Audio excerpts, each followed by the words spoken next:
Assalamualaikum warahmatullahi wabarakatuh. Kembali lagi bersama saya Raden Panji. Dan hari ini saya akan ngobrol-ngobrol bareng bersama ibu saya yaitu Ibu Hegar Dahlia. Nah, sekarang kita mulai aja ngobrol-ngobrolnya. Pertanyaan pertama adalah, tolong ceritakan sosok ibu waktu ibu kecil tuh seperti apa sih? Sosok ibu waktu kecil ya, ibu tuh dulu jadi lahirnya tuh kan di Sumedang. Karena orang tua ibu itu punya usaha di Jakarta, makanya masa kecil ibu dan remaja tuh dihabiskannya kebanyakan di Jakarta. Dan kebetulan ibu itu lahir di tahun 90-an gitu. Jadi ibu masih bisa ngerasain tuh yang namanya mainan tradisional kayak main kasti, main gobak sodor, main tabrak gunung.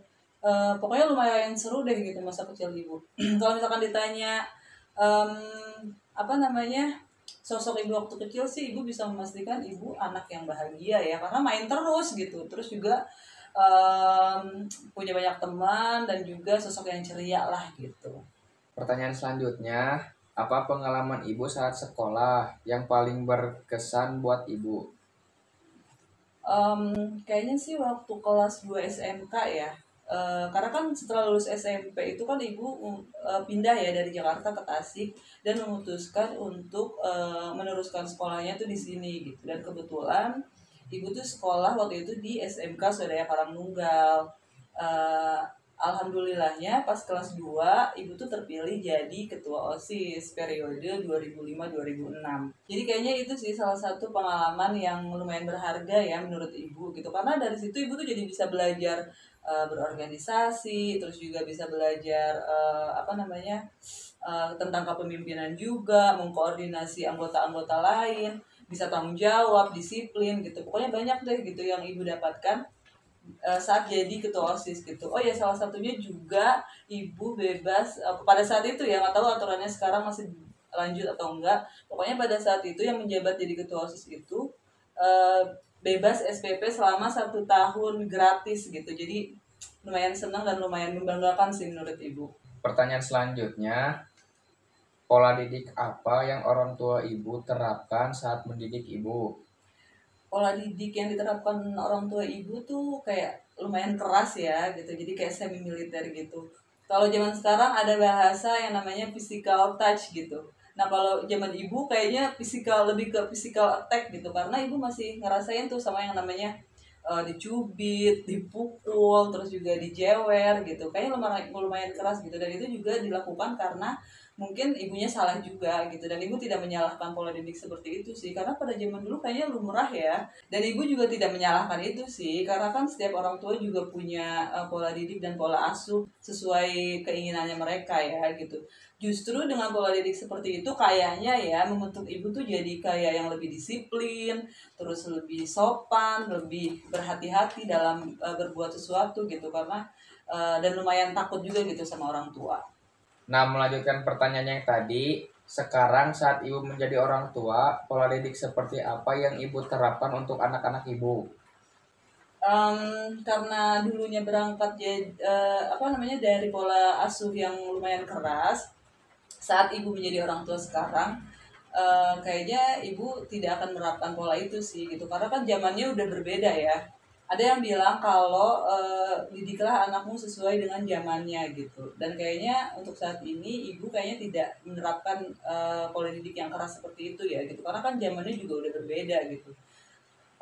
Yang ibu terapkan sih untuk anak-anak ibu kayaknya jadi lebih mendengarkan, terus lebih mengerti apa yang mereka mau gitu, terus juga diajak ngobrol sih, dan yang pastinya harus jadi teman gitu, karena kalau misalkan udah jadi teman, mereka tuh jadi bisa bebas tuh untuk cerita, curhat sama orang tuanya gitu. Pertanyaan selanjutnya, bagaimana cara keluarga kita menyelesaikan masalah dan perbedaan pendapat? Kalau menurut ibu ya, setiap hubungan itu baik itu hubungan antar keluarga, antar pasangan, atau bahkan antar anak sama orang tua, kuncinya satu sih, yaitu komunikasi gitu. Jadi emang harus terjaga komunikasinya. Kalau misalkan ada masalah tuh ya dibicarakan dengan baik-baik, dengan kepala dingin juga, terus saling menghargai satu sama lain juga itu penting. Jadi menyelesaikannya sih ya dengan ngobrol aja sih gitu untuk bisa mencari solusinya gitu. Nah, sekarang apa sih menurut Ibu tradisi keluarga yang nggak boleh hilang dan harus dipertahankan? Kalau menurut ibu sih makan di meja makan sih, karena ketika kita makan di meja makan tuh kan kumpul ya semuanya, yang siangnya tuh mungkin ya sibuk sama sekolah anaknya, terus bapaknya juga sibuk bekerja.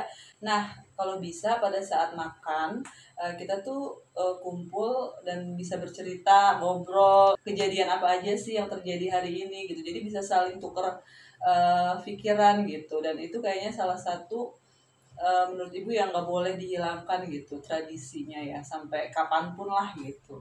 Dan bisa menimbulkan kehangatan juga gitu di keluarga.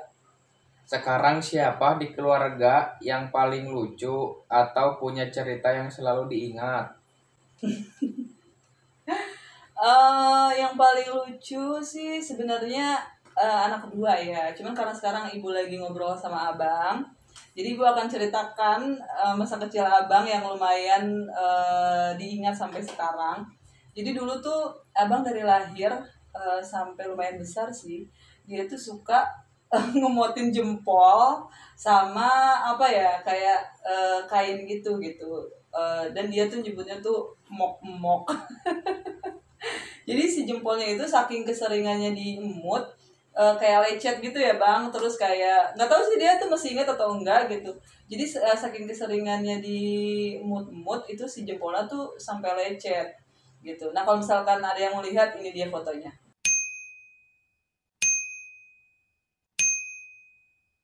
Nah ada satu momen jadi si Mok ini kayaknya ya punya durasi tertentu gitu. Pas dia udah lumayan agak pas dia lumayan agak besar, dia tuh lagi main di luar kayak TK deh kalau nggak salah, lagi main di luar sama teman-temannya. Terus kayaknya udah waktunya emok nih gitu. Nah dia bisa tuh sempet pulang dulu ke rumah. Terus karena dia malu kayaknya takut ketahuan sama temennya, dia itu ngumpet di belakang pintu untuk mok-mok dulu gitu sambil ambil si kainnya itu gitu. Nah setelah beberapa menit dia bisa yang lepas lagi moknya dan main lagi gitu. Jadi kayak istilah kayak ngisi bensin gitu. Dan itu lumayan inget sih sampai sekarang gitu. Pertanyaan selanjutnya, apa prinsip hidup yang Ibu pegang dari dulu sampai sekarang? Kalau prinsip yang ibu pegang itu dari dulu, jadi orang baik aja dulu. Masalah orang lain itu mau berbuat baik lagi ke kita itu biar jadi urusan dia sama Allah gitu. eh yang penting kita berbuat baik, karena kita nggak pernah tahu orang yang mana yang bisa nolong kita nanti gitu. Jadi jangan pilih-pilih lah gitu kalau memang mau berbuat baik gitu. Terus ada satu lagi yaitu adalah selalu berusaha untuk bermanfaat untuk orang lain, dan seminimal-minimalnya manfaat itu adalah tidak mengganggu orang lain. Nah, selanjutnya, harapan atau keinginan untuk anak-anak Ibu itu apa sih? Terutama harapan untuk Abang pribadi. Harapannya sih ibu cuma mau bilang kalau cukup bantu ibu dengan menjadi anak yang soleh. Karena kalau udah soleh tuh mencakup banyak gitu. Abang jadi sopan itu masuknya soleh, terus juga jadi anak baik juga masuknya soleh gitu. Jadi ibu cuma mau bilang cukup bantu ibu dengan menjadi anak yang soleh. Udah itu aja. Menurut Ibu, kalau bisa mendeskripsikan arti keluarga dalam 3 kata itu apa sih? Apa ya? Keluarga adalah rumah, terus cinta, hangat. Nah, itu dia obrolan kita hari ini. Semoga apa yang kita bahas hari ini bermanfaat dan membawa kebaikan. Amin.